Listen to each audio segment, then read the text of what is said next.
Oh, I'm about to fall. I noticed that the old man sitting in front of me, who was holding onto the fishing line, had been drowning since earlier. The key to residence crash in the evening. I had gone to the head office that day instead of my usual repair shop, and for once I was able to go up to work at the scheduled time. Today would be fine. I usually refrain from getting smudged because I think it would bother the other passengers, so I decided to ride the crowded train.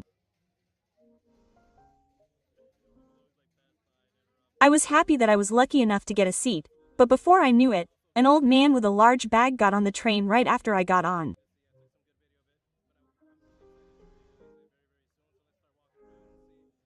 It was the rush hour, and the smell of sweat, and perfume from the other passengers mixed in, and the old man had a pungent odor that made me look at him.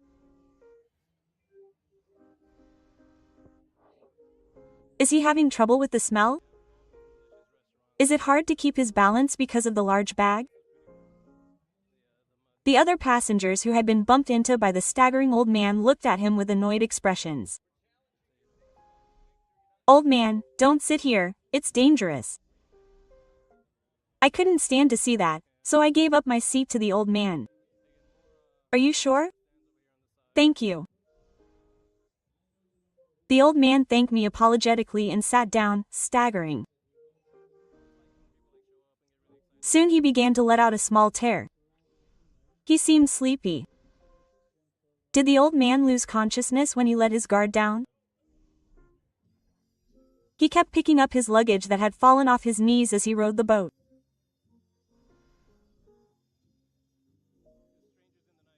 This is a common sight on the evening train, and I would usually just ignore it, but he was glaring at the old man sitting next to him.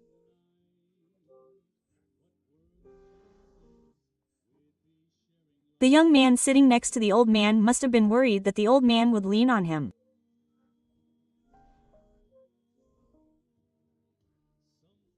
Earlier, when the old man was trying to sit down, the train shook and he bumped into him, so the old man apologized to the man right away, but the old man looked annoyed and muttered, "What are you going to do if I smell?" And brushed away the part of the body the old man had touched with his hand. Perhaps the old man was bothered by being treated like Baki, as he seemed to be careful not to fall on him. However, there was a handrail on the other side. I had been nervous for a while now, as if my head might hit the handrail. As I was thinking about this, sure enough, the old man's head almost hit the handrail. I quickly put my hand on the old man's head and put his head back in its original position. The shock must have woken him up. The old man looked up as if startled. "I'm sorry." He apologized quietly, looking embarrassed. The man next to him gave him another cold look as if to evade me. Feeling sorry for the old woman, I decided to let her sleep. "Grandpa, where are you getting off? If you're going to ride for a while, I'll wake you up, so just go to sleep." Quote. At first, the old man apologized when I suggested this, but he must have been very tired because he was struggling with the falling snow while I was talking. "What are you talking about? You're so tired that you're falling asleep here. What are you talking about, you spunky old man? I'm getting off at the last stop. So don't worry about it," I just told him. I usually get off a little earlier, but I figured if I didn't say this much, the old man wouldn't back down. Did he give up, or was sleepiness getting the better of him? He told me the name of the 8th station ahead and fell asleep. If I ride that far, I'll be able to get some sleep. The young man next to me looked at me as if he wanted to say something, but when I smiled and consoled him, we stopped making eye contact. My face, which has been said to have a bad look since I was young, and my burly build from construction work come in handy at times like this.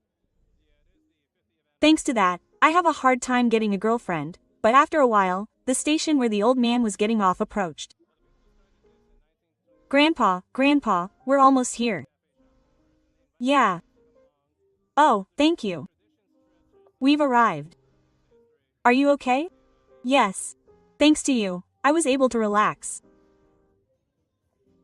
Your face looked refreshed compared to before, and seeing you like that made me feel better. Don't push yourself too hard. If I see you again, I'll wake you up next time. Quote. I rarely ride the bus at such an early hour as today, but if fate allows, we'll meet again. Thank you. Well then, I'll take you up on your offer and come back next time. The old man replied lightly, matching my tone. It was a slightly different way home than usual. Several weeks had passed since that day, but I hadn't seen the old man again. Since that day, I had been working at the factory, so I had only taken the late bus home after the crash. Today, I dragged my body, tired from physical labor, onto the train. I can never get used to the stares directed at me along with the other passengers, like they're looking at a Buddha. Yes, it stinks. I'm sorry. Even though I think so, there are no showers at my work site. I've expressed my request to the site manager, but he wouldn't listen. He said that since many people commute by car, they don't avoid budgeting for non-urgent projects. It's not so bad for people who commute by car, but it's a problem for people who commute by train. Even if I change my work clothes, which are soaked with sweat and oil, I can't get rid of the smell that has seeped into my body. I've tried herbal remedies, but they didn't work very well. As a result, I usually get stares like this on my way home from work. That's why I can't ride a crowded train on a regular basis. If I do, I'll be treated like that old man that time, so the reason I was kind to that old man was ultimately out of a sense of camaraderie. I wonder if Grandpa is okay? He just happened to be riding with me. We didn't introduce ourselves to each other, so I don't know if the old man usually rides that train. But I have to go to the head office tomorrow, so maybe I'll see him on the way back. Then maybe I can help him again like I promised. The next day, I was thinking about that. This is the worst. I'm sorry. One of them is sick and can't come today. I've already contacted the head office, so please come to the site today. I got that message from my boss in the morning, so I worked at my usual site and then headed to the head office after training. There was some documents that a colleague had asked me to take care of while I was at the head office today. He said it was urgent, and since I had accepted it, I couldn't not go. I headed there with that in mind, but the distance from the site to the head office, which I usually think is only 2 stations away, felt far away. That's how much the stares from the people around me hurt. It stinks. A student who was standing next to me said that out loud as if he had accidentally said it out loud. I looked over there gratefully, and I met the student's eyes, who looked like he was saying he was closed off. Oh, I'm sorry. The student said that as soon as he saw my face and looked away in fear. I wasn't mad at him or anything. I was wondering whether to call out to him. Oh, that kid is so pitiful. It really does stink though. I wish I could get off soon. I could hear voices from the people around me who had been watching the whole thing unfold, trying to scare me away. I've only been working seriously. People around me are looking down on me, scaring me, and evading me. Oh, I can't stand it. Why did I end up in this job? Normally I'd be able to think things through a bit more objectively, but today I've been feeling out of sorts since the morning. I submit the documents I've been keeping to the person in charge who I contacted in advance about the head office.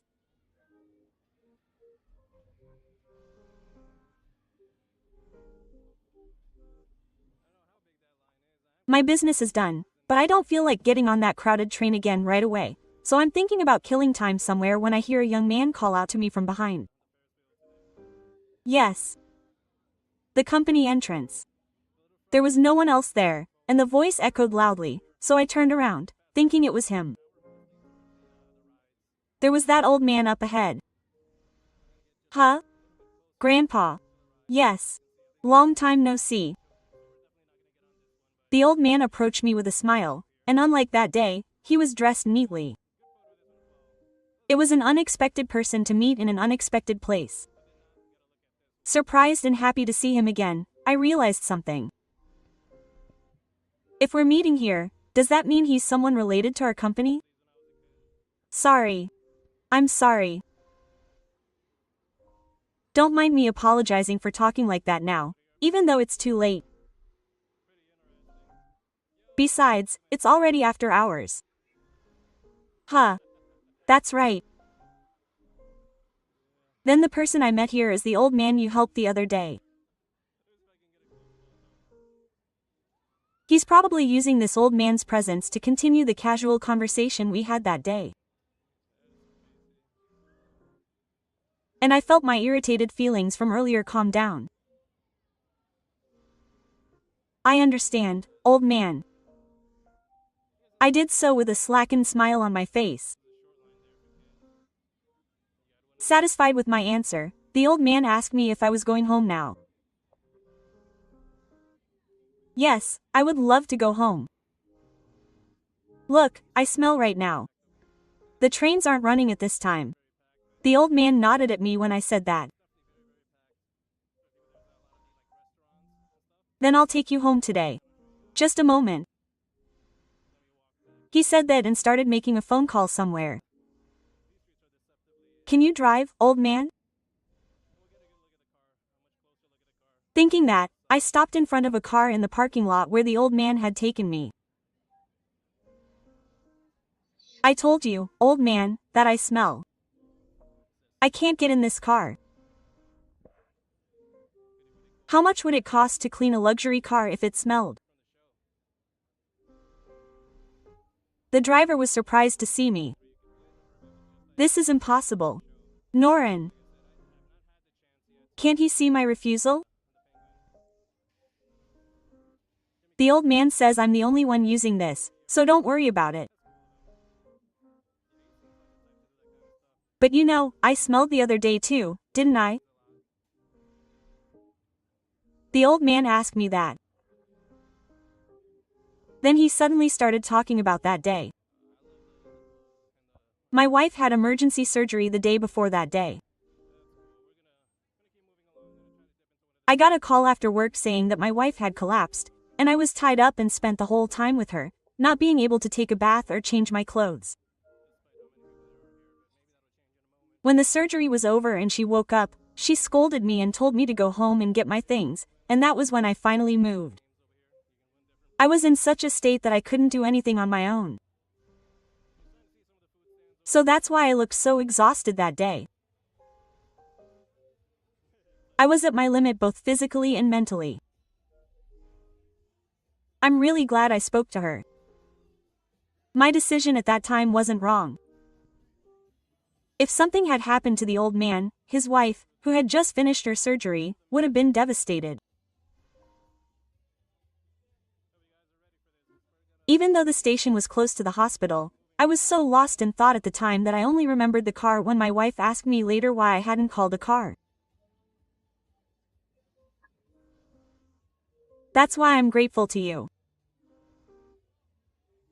For speaking to me on that train when I didn't know what to do with the stares of the people around me. For staying by my side the whole time I was sleeping. I felt so relieved when you were by my side. That's why I wanted to thank you for that time when we met again.